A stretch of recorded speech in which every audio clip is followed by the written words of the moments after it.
Au nom du Père, du Fils et du Saint-Esprit. Amen. Grande joie d'être là avec vous en ce 14 mars, lundi. Et nous sommes déjà à la deuxième semaine du temps de carême. Et le carême passe très vite. Il semble long, mais on doit bien profiter des grâces que le Seigneur nous donne aujourd'hui. Car Jésus, la parole de Dieu nous dit, maintenant, voici le temps favorable, voici le temps du salut, le temps de la grâce. Et aujourd'hui, la première lecture, c'est le livre de Daniel, chapitre 9, à partir du verset 4b. « Ah, mon Seigneur, Dieu grand et redoutable, qui garde l'alliance et la grâce pour ceux qui t'aiment et observent tes commandements. Nous avons péché, nous avons commis l'iniquité, nous avons fait le mal, nous avons trahi et nous sommes détournés de tes commandements et décisions. Nous n'avons pas écouté tes serviteurs, les prophètes, qui parlaient en ton nom à nos rois, à nos princes, à nos pères, à tout le peuple du pays. À toi, Seigneur, la justice, à nous la honte au visage, comme en ce jour, à nous, gens de Juda, habitants de Jérusalem, tout Israël, proche et lointain, dans tous les pays où tu nous as chassés à cause des infidélités commises à ton égard. Seigneur, à nous la honte au visage, à nos rois, à nos princes, à nos pères, parce que nous avons péché contre toi. Ô Seigneur, notre Dieu, les miséricordes et les pardons, car nous l'avons trahi, et nous n'avons pas écouté la voix du Seigneur notre Dieu pour marcher selon les lois qu'il nous avait données par ses serviteurs, les prophètes. Et ici, qu'est-ce qui se passe? Et c'est le prophète Daniel qui répète à chaque fois, nous avons péché contre toi, nous avons péché contre toi. Mais quel est le péché que Daniel s'accuse? Nous n'avons pas écouté tes lois, nous n'avons pas écouté les lois que tu nous avais données par les serviteurs et les prophètes. Ça veut dire que nous n'avons pas écouté ta voix. Et vraiment, ce temps de carême, c'est un temps spécial pour l'écoute, pour écouter vraiment le Seigneur, écouter sa parole, le travail. C'est pour cela que c'est très important de travailler bien la Lectio Divina, d'être bien fidèle à la Lectio Divina chaque jour. La Lectio Divina nous permet d'avoir toujours la lumière de Dieu sur notre conscience, parce que notre conscience doit être éclairée par la parole de Dieu pour qu'elle puisse nous réveiller, de dire, mais regarde, ça c'est un péché, ça c'est pas correct, ça c'est pas bon. Si nous ne faisons pas ça, nous laissons peut-être notre conscience qui est endormie, qui n'est pas bien formée, et elle va faire des péchés, nous allons faire des péchés, mais parce que nous sommes aveuglés par le manque de conscience. Il y a des personnes qui font des choses en disant, mais je n'avais pas conscience que c'est là ce que j'avais à aller faire, aller produire telle chose, qu'il allait produire telle conséquence. Mais voilà, former notre conscience, c'est pour pouvoir prendre de bonnes décisions et d'éviter de mauvaises conséquences. Vous comprenez? Et ici, c'est le travail d'écouter la parole de Dieu. Et Daniel dit, à nous la honte, à toi, Seigneur, la miséricorde. Il doit dire, ô Seigneur, notre Dieu, les miséricordes et les pardons, car nous l'avons trahi. Nous avons trahi. Ce n'est pas seulement Judas qui a trahi Jésus. Nous tous, nous sommes des traîtres. Pourquoi? Parce que nous faisons des péchés. Combien de fois nous abandonnons le Seigneur? Combien de fois nous oublions le Seigneur? Combien de fois le Seigneur nous parle? Nous avons conscience de ce que le Seigneur veut et nous ne le faisons pas. Voilà cette première lecture dont le Seigneur veut nous faire écouter sa voix, sa parole, ses lois, pour pouvoir éclairer notre conscience. Et à partir de la conscience, c'est à partir de notre conscience aussi, que nous pouvons avoir le repentir et aussi la conversion, le changement de vie. Maintenant, le psaume d'aujourd'hui, c'est le psaume 79, à partir du verset 8. « Ne retiens pas contre nous les fautes des ancêtres. Hâte-toi, préviens-nous par ta tendresse. Nous sommes à bout de force. Aide-nous, Dieu de notre salut. Par égard pour la gloire de ton nom, délivre-nous, efface nos péchés, à cause de ton nom. Que vienne devant toi la plainte du captif. Par ton bras puissant, épargne les clients de la mort. Et nous, ton peuple, le troupeau de ton bercail, nous te rendons grâce à jamais, et d'âge en âge publierons ta louange. Alors, qu'il vienne devant toi la plainte du captif. Par ton bras puissant, épargne les clients de la mort. Ça veut dire, Seigneur, nous voulons élever vers toi notre prière.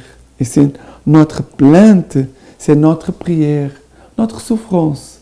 Mais c'est aussi notre prière. Car vraiment, Seigneur, aide-nous, Dieu de notre salut. Par égard, pour la gloire de ton nom, délivre-nous. Efface nos péchés à cause de ton nom. Efface, Seigneur, nos péchés à cause de ton nom. Nous pouvons vraiment prier le Seigneur de venir effacer nos péchés, de nous faire éloigner du péché à cause de son saint nom. Et maintenant, l'évangile d'aujourd'hui, c'est Luc chapitre 6, à partir du verset 36. Montrez-vous compatissant comme votre Père est compatissant. Ne jugez pas et vous ne serez pas jugés. Ne condamnez pas et vous ne serez pas condamnés. Remettez et il vous sera remis. Donnez et l'on vous donnera. C'est une bonne mesure, tassée, secouée, débordante, qu'on versera dans votre sein.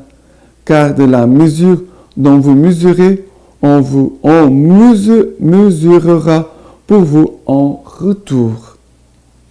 Voilà, c'est 2 versets que le Seigneur nous donne aujourd'hui. C'est 3 versets, pardon. Mais montrez-vous compatissant comme votre Père est compatissant. Avoir la compassion des frères et sœurs quand nous voyons ces péchés. Non pas pour dire, voilà, ce n'est pas grave, tu peux continuer à pécher. Non. Avoir de la compassion envers la faiblesse de mon frère qui tombe dans le péché. Mais ce n'est pas pour permettre que le péché continue de faire son travail dans la vie de notre frère. Non. Avoir de la compassion envers les pécheurs, mais avoir de la haine envers les péchés. Parce que c'est comme ça que Dieu nous aime, que Dieu nous regarde. Et après, il va dire, ne jugez pas et vous ne serez pas jugés. Ne condamnez pas et vous ne serez pas condamnés. Remettez et il vous sera remis. 3 actions.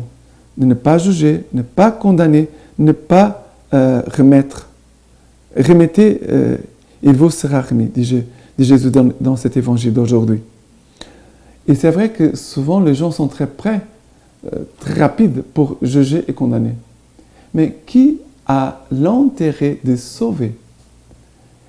Aimer l'autre pour les sauver, non vouloir condamner. Il y a déjà les diables qui nous accusent, il y a déjà les diables qui veulent nous condamner. Dieu ne nous condamne pas. Jésus a dit, je ne suis pas venu pour condamner, mais je suis venu pour vous sauver. Jésus qui est Dieu, lui, il ne nous condamne pas. Comment c'est possible un autre homme condamner un autre homme? C'est pas possible. Qui a le droit de juger et de condamner? Dieu seulement. Seulement Dieu peut juger, Dieu peut condamner, seulement Dieu. Et même Dieu, dans sa miséricorde infinie, Dieu ne veut pas nous juger, Dieu ne veut pas nous condamner. Dieu, vraiment, il fait tout pour que nous puissions nous convertir, que nous puissions nous repentir de nos péchés, pour que nous puissions être sauvés. Et après, Jésus dit, donnez et l'on vous donnera. C'est une bonne mesure, tassée, secouée, débordante, qu'on versera dans votre sein.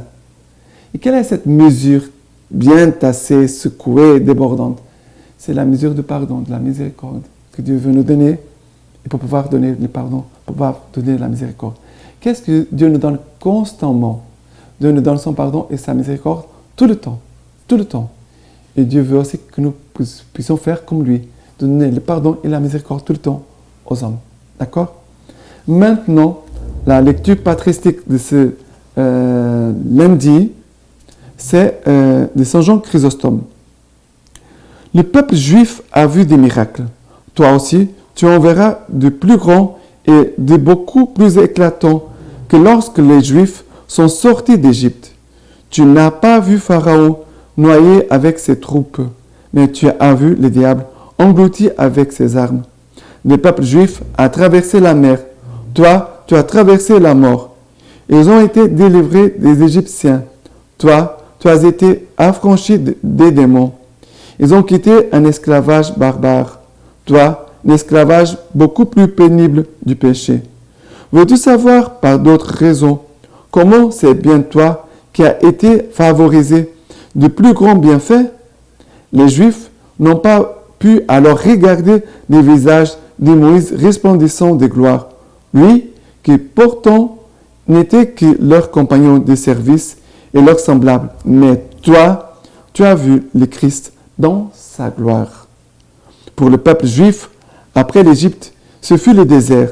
Pour toi, après l'Exode, c'est le ciel. Ils avaient, eux, un guide et un chef excellent en la personne de Moïse. Nous avons, nous, un autre Moïse, Dieu lui-même, qui nous guide et nous commande. Alors Moïse a levé les mains vers le ciel et on a fait descendre les pains des anges, la manne. Notre Moïse lève les mains vers le ciel et nous apporte la nourriture éternelle. Celui-là frappa la pierre et fit couler des fleuves d'eau.